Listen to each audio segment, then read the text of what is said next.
Alhamdulillah, puji syukur kehadirat Allah Subhanahu wa taala. Allah kembali memberikan kita kesempatan untuk duduk di majelis ilmu, melanjutkan kajian kitab Muqaddimah Hadramiyah dengan syarahnya Al-Minhajul Qawim yang masih membahas tentang hal-hal yang berkaitan dengan bersuci atau taharah.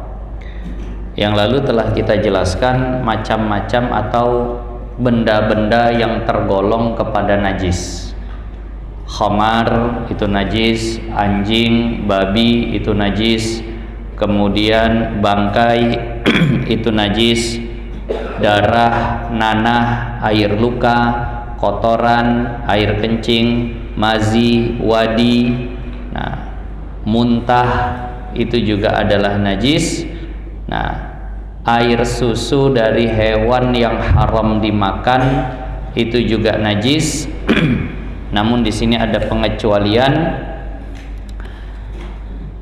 Kalau dikatakan tadi kotoran itu najis, dikecualikan darinya adalah telur. Telur walaupun tempat keluarnya itu sama dengan tempat keluarnya kotoran, tapi dia bukan najis. Hanya saja dia bernajis. Kulit luarnya itu berlumuran dengan air najis. Maka sebelum dikonsumsi, telur ini dicuci terlebih dahulu. Telur ini halal walaupun dari hewan yang haram dimakan. Telur hukumnya itu suci, halal walaupun dari hewan yang haram dimakan, selama masih berstatus telur. Contoh buaya itu haram dimakan. Telurnya bagaimana? Telurnya halal dimakan selama masih dalam bentuk telur. Penyu haram dimakan misalnya karena dua alam. Telur penyu bagaimana? Telur penyu itu halal. Selama masih dalam bentuk telur, suci dan boleh dimakan. Tapi kata nelayan-nelayan yang pernah saya tanya, payah masak telur penyu tuh. Payah masak telur penyu tuh. Saya nggak tahu payahnya di mana, tapi mereka bilang tak mudah masaknya. Ular misalnya, ular yang agak besar lah, ular sawah misalnya, betelur dia. Telurnya itu boleh dimakan, boleh, selama statusnya masih telur. Tapi kalau sudah jadi ularnya, ini haram dimakan. Ini hukum telur ini memang agak berbeda.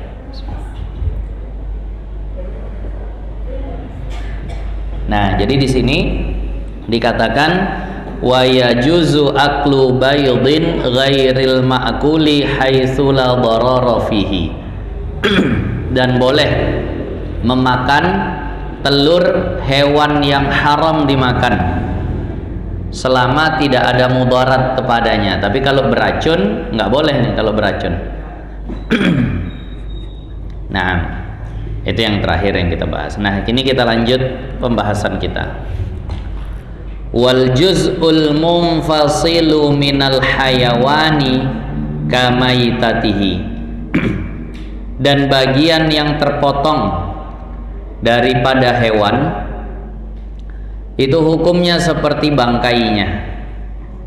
Ada hewan hidup, lalu bagian tubuhnya ada yang terpotong ketika hewan itu hidup, maka hukum bagian yang terpotong itu sama dengan hukum bangkai hewan itu. Misal ada ayam jago betarung. Ternyata karena kuat kali betarungnya, putus jenggernya. Jengger tau apa ya? Yang di atas kepalanya itu atau yang di bawahnya itu, yang merah. Putus jenggernya tadi itu. Ini kan bagian tubuh yang terputus dari hewan. Maka hukum bagiannya ini sama seperti hukum bangkai ayam. Bangkai ayam suci atau najis? Najis. Maka jengger yang lepas ini hukumnya najis. Ada lembu, diturunkan dari pickup, dari gerobak, tak mau dia turun betul, didorong dia apa tak mau, terakhir para orang tuh tarik kuat-kuat ekornya, putus ekornya. Nah, ekor lembu tuh kan anggota tubuh yang putus dari si lembu. Ini hukumnya apa ini? Bangkai lembu. Bangkai lembu itu suci atau najis? Najis. Berarti walaupun lumayan ditimbang dapat mungkin 1,5 kilo, jadiin sop buntut masih bisa, tapi nggak boleh dikonsumsi. Kenapa? Karena sesuatu yang terpotong dari hewan ketika hidup hukumnya bangkai hewan tersebut. Rasulullah bersabda, nah hadisnya hadis sahih, diriwayatkan oleh Imam Abu Daud, ma quti'a min hayyin fahuwa mayyitun. Apa-apa yang terpotong dari hewan yang hidup hukumnya bangkai hewan tersebut. Nah, jadi nggak boleh dikonsumsi. Nah, bapak mancing. Nah, ada model pancing sekarang nih, apa dia? Pakai umpan yang ditabur di atas. Jadi ditenggelamkan agak ke bawah, mata pancingnya, kailnya tuh banyak di bawah. Di satu kawat itu, saya tak tahu apa namanya. Jadi mata pancingnya banyak, nanti ditabur di atas, ikan tuh pada makan yang ditabur tuh disentak kuat-kuat ke atas. Mana kadang nyangkut di ekor, nyangkut di badan, nyangkut di leher. Karena waktu ikan itu lagi makan umpan tadi itu ditarik kuat, manalah yang kena. Ternyata saking kuatnya, ikan tuh bangsa yang kuat juga. Nyangkut di ekor atau nyangkut di tengah badan, lari ikan tuh terpotong 2 lah ikan tadi itu. Berarti ada bagian hewan yang terputus kan gitu. Nah, ini hukum bagian yang terputus nih, hukumnya bangkai ikan kan gitu. Bangkai ikan halal atau haram? Halal, berarti boleh dimakan. Nah, jadi pokoknya disesuaikan sama hewannya. Bukan begini, semua yang putus dari hewan itu ketika dia hidup haram. Enggak, tengok hewannya. Kalau hewannya itu bangsa yang bangkainya halal, ya silahkan dikonsumsi. Nah, masuk jaring lah gurita, sempit betul, dia paksa ditarik, putus kaki gurita tadi itu. Masih boleh dikonsumsi nggak kaki gurita tadi itu, yang putus hidup-hidup tadi itu? Boleh. Kenapa? Karena bangkai gurita, bangkai hewan laut, hukumnya suci. Tapi kalau kambing, lembu, ayam, nah, itu ya najis. Nah, bisa paham ya. Jadi yang terputus dari hewan itu hukumnya bangkai hewan tersebut. Nah, laron terbang, yang putus biasanya apa? Kalau laron, sayapnya, bertabur sayapnya, putus sayapnya. Berarti putusnya sayap laron ini hukumnya ya sama dengan bangkai laron. Bangkai laron suci atau najis? Najis. Nggak boleh dimakan laron tuh. Jangan lagi musim laron ditangkap, dipeyek, nggak boleh. Saya pernah diceritai sama mertua saya dulu, almarhumah. Nah, tetangganya ada yang nangkepin laron, dipeyek sama dia. Nah, ya kalau udah kering ya enak aja mungkin. Nah, kasih roiko, kasih sasa, nah, dibuat enak aja. Cuma tengok, ya Allah, dipeyek. Nah, haram, tak boleh. Nah, jadi nah, yang seperti ini, nah, ini najis hukumnya. Jadi kalau seandainya tadi itu sayap tuh bertaburan begitu, sayap berhamburan, sayap laron tuh, itu usahakan dibersihkan dulu baru sholat. Kalau terbawa sholat, padahal kita tidak ada usaha untuk membersihkannya, batal sholatnya.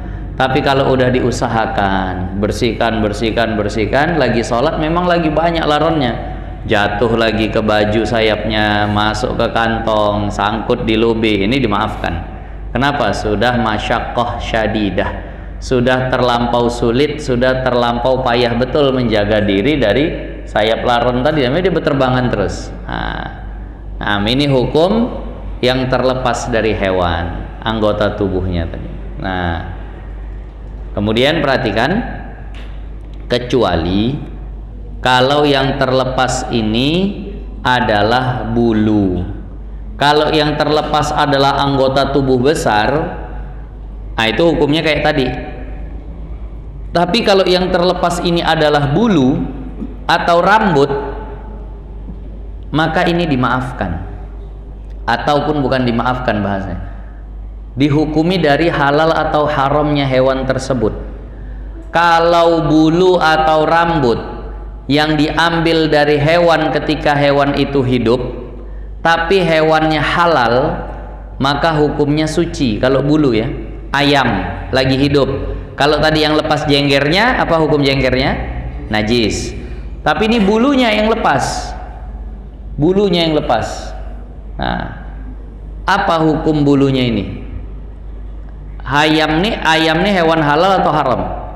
Halal, suci bulunya. Domba dicukur bulunya, kan kadang gitu, diambil dibuat kain wol, cukur bulunya. Ini bulu terlepas saat hewan atau domba ini hidup, terlepas. Nah, domba ini halal atau haram? Halal, berarti bulunya suci. Bisa paham ya? Nah, kemudian kalau seandainya apa kita bilang, kucing rontok bulunya, kucing ini halal atau haram? Haram, maka bulunya itu najis. Nah, hati-hati yang pelihara kucing. Nah, belikan sampo yang buat kuat bulunya biar tak gampang rontok. Nah, sekarang nih masya Allah, nah pelihara kucing udah macam pelihara anak. Nah, makanannya khusus, samponya khusus, ini segala macam. Nah, makanannya pun dah, kalau dulu kayaknya mau dia makan nasi sisa, makan tulang, sekarang udah dibelikan. Nah, pokoknya kucing gini jatuh ke hutan mati dia. Nah, nggak pandai dia bertahan hidup. Diurusin aja soalnya. Nah, jadi kalau seandainya bulu atau rambut ini dari hewan yang halal, dia suci. Kalau bulu atau rambut ini dari hewan yang haram, dia najis. Berbeda dengan anggota tubuh besar. Kalau itu mau dari hewan halal ataupun hewan haram, hukumnya bangkai, najis. Tapi kalau bulu atau rambut hewan ini terlepasnya setelah hewan itu menjadi bangkai, yaitu najis. Ayam kena tabrak kereta mati, cantik pula bulunya, diambil, apa hukumnya? Najis, karena diambil setelah dia menjadi najis, yakni bangkai. Tapi kalau ayam disembelih kemudian dilepas bulunya, suci atau najis nih? Suci. Kenapa? Karena ayam disembelih hukumnya suci, bukan najis.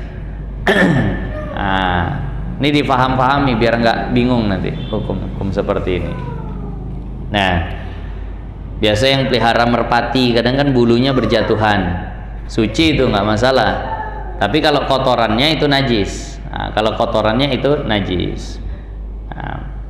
Illa sya'ral ma'kuli wa rishahu wa sufahu wa wabarahu fatahiratun. Kecuali rambut, bulu, helaian-helaian daripada hewan-hewan yang halal dimakan, maka itu semuanya hukumnya suci. Harimau, nah diambil bulunya karena cantik itu, ditempelkan ke jaket. Nah, apa hukumnya itu bulunya? Najis. Kenapa? Karena harimau adalah hewan yang haram dimakan. Nah, kemudian lanjutan berikutnya, wala yathuru syai'un minan najasati illa salasatu asya'a, dan tidak akan bisa menjadi suci benda najis. Benda najis tidak akan bisa menjadi suci, berbeda dengan benda yang bernajis. Kalau bernajis bisa suci. Nah, baju kena kencing anak berarti bajunya bernajis, bisa suci itu? Bisa, dibasuh, siram, suci. Ayam mati ketabrak kereta, ayamnya bernajis atau najis? Najis. Nah, biar bisa dimakanlah, dicucinya, cuci lagi, mau sampai kapan pun tak akan bisa suci, karena ayamnya itu bukan bernajis, tapi dia memang benda najis itu sendiri. Nah, Jadi kalau dia benda najis, dia nggak akan bisa berubah menjadi suci kecuali 3 perkara. Nah, yang pertama al-khamru ma'a ina'iha idza sarat khallan bi nafsiha. Khamar yang berubah menjadi cuka dengan sendirinya. Khamar yang berubah menjadi cuka dengan sendirinya. Khamar najis nggak yang lalu kita bahas? Najis. Ada anggur, diperas airnya, dibiarkan selama beberapa masa, sebulan misalnya. Kadang katanya makin bertahun-tahun makin mahal anggur. Sebulan misalnya atau 2 bulan, jadi khamar lah dia. Nah, setelah jadi khamar, nah dibiarkan lagi selama beberapa masa. Waktu jadi khamar tuh najis tuh. Ternyata dibiarkan lagi selama beberapa masa, berubah sudah, bukan lagi menjadi khamar tapi menjadi cuka. Maka yang awalnya najis sekarang telah menjadi suci karena menjadi cuka. Tapi dengan catatan ini tak boleh ditambahi dengan bahan-bahan lain. Dia harus berubah menjadi cuka dengan sendirinya. Misal tua. Nah, kalau statusnya masih tua, memabukkan, maka ini hukumnya haram, najis. Dibiarkan lama-lama ternyata berubah jadi cuka tadi itu. Tapi kalau tua bukan jadi cuka biasanya. Apa, nira ya? Apalah yang semisalnya? Oh, nira dulu. Nah, misalnya pokoknya menjadi sesuatu yang tidak memabukkan, kita bilanglah jadi cuka. Maka ini hukumnya menjadi suci balik. Nah, tapi biasanya enggak. Ini biasanya anggur yang berubah jadi cuka nih. Nah, inilah najis yang bisa berubah menjadi suci. Karena khamar itu bukan bernajis. Khamar itu najis, bukan bernajis. Tapi dia bisa menjadi suci. Nah, yang kedua, wal jildul mutanajjisu bil maut wa yadhuru bid dabghi zahiruhu wa batinuhu. Kulit bangkai. Ada lembu mati karena sakit. Lembu itu bernajis atau najis? Najis. Mau dicuci bersih pun dagingnya nggak boleh dimakan. Tapi ada yang masih bisa menjadi suci, walaupun dia itu asalnya benda najis, yaitu kulitnya. Dikulitilah lembu ini, kemudian disamak. Disamak itu diapain? Bukan disiram 7 kali dengan salah satunya air campur tanah, bukan ya. Disamak itu dibersihkan sisa-sisa yang menempel pada kulit lembu itu. Lemaknya dihilangkan, darahnya dihilangkan, dagingnya dihilangkan, urat-uratnya dihilangkan, murni tinggal kulit. Itu menjadi suci. Yang awalnya dia adalah najis, dia bisa menjadi suci. Nah, ini yang kedua. Ini hanya berlaku untuk kulit, nggak berlaku pada daging dan yang lainnya. Buaya mati kan bangkai, najis. Dikuliti buaya tadi, disamak kulitnya. Biasa tuh direbus dulu, masukkan bahan kimia, tawaska atau yang lain, direbus, habis itu disikat. Hilang semua nanti itu, rontok semuanya, murni tinggal kulitnya. Ini menjadi suci lah dia. Yang awalnya najis tapi menjadi suci dengan penyamakan atau disamak tadi itu. Nah, ingat sekali lagi, ini yang pernah saya sampaikan dulu. Ini bahasa yang bergeser. Samak nih. Kita ngertinya kalau samak tuh dijilat anjing, wah tuh harus disamak tuh. Padahal itu bahasa Indonesia, tapi salah penempatan. Silahkan lihat kamus besar bahasa Indonesia. Samak itu direbus sampai hilang daging-daging dan lemak-lemaknya, tinggal kulit. Coba bayangkan kalau ada orang yang salah paham gara-gara itu. Kakinya dijilat anjing, wah disamak tuh. Disamak diapain? Tengoknya kamus, direbus sampai tinggal kulit saja. Kan salah paham tuh. Loh, kok ngeri kali hukum Islam nih, dijilat anjing jadi mesti ku rebus kaki ku kan. Padahal sama itu bukan untuk jilatan anjing, sama itu untuk kulit bangkai. Jadi untuk jilatan anjing basuh 7 kali, salah satunya pakai air campur tanah. Nggak ada bahasa ringkasnya yang memang harus begitu. Ini saya nggak tahu sejak kapan mulai bergeser makna sama nih. Sama ini bukan bahasa Arab. Sama bahasa Arab itu sifat Allah, sama bahasa kalam, bukan itu. Sama nih itu bahasa Indonesia. Jadi ya kita rujuk ke kamus bahasa Indonesia. Kalau rujuk kamus bahasa Arab, sama artinya mendengar nanti, kan nggak cocok. Nah, sama lihat kamus bahasa Indonesia, ternyata artinya itu merebus kulit. Nah, untuk merontokkan daging, urat, darah dan yang lainnya. Nah, jadi jangan salah-salah paham. Takut saya begini juga, ini termasuk kesalahan yang bisa fatal akibatnya. Nah, ada orang kambingnya mati. Kambingmu kenapa mati? Sakit. Oh, tak sempat disembelih? Enggak. Mau kau apain? Ku buang lah, nggak boleh dimakan. Jangan, kulitnya tuh masih bisa bersih. Diapain? Disama. Selama ini sama dia mah. Siram 7 kali, salah satunya air campur tanah. Dikulitinya siramnya 7 kali. Salah satunya pakai air campur tanah, udah bersih katanya. Padahal belum bersih selama masih ada daging, urat, darah, lemak yang menempel pada kulit. Jadi pastikan sekali lagi, pengertian menyama adalah menghilangkan darah, urat, lemak, daging yang menempel pada kulit bangkai supaya kulit bangkai tadi menjadi suci. Itulah maksud daripada menyama. Nah, yang terakhir, wa masara hayawanan, dan apa-apa yang berubah menjadi hewan. Tapi sebagian kitab tidak membahas ini. Misalnya begini, di situ awalnya ada kucing mati, lalu setelah seminggu atau 2 minggu, ulat yang banyak situ dibongkar, nggak ada lagi bekas-bekas kucingnya, semuanya tinggal ulat. Nah, jadi kata sebagian ulama ulatnya itu suci, ya iya. Nah, bukan najisnya berubah jadi suci kata sebagian ulama, tapi yang suci itu memang ulat itu, sementara najisnya udah habis, bahasanya dimakan sama ulat itu. Nah, jadi sebagian kitab tidak memasukkan ini. Nah, jadi inilah hukum tentang hewan, tentang benda najis yang bisa menjadi suci.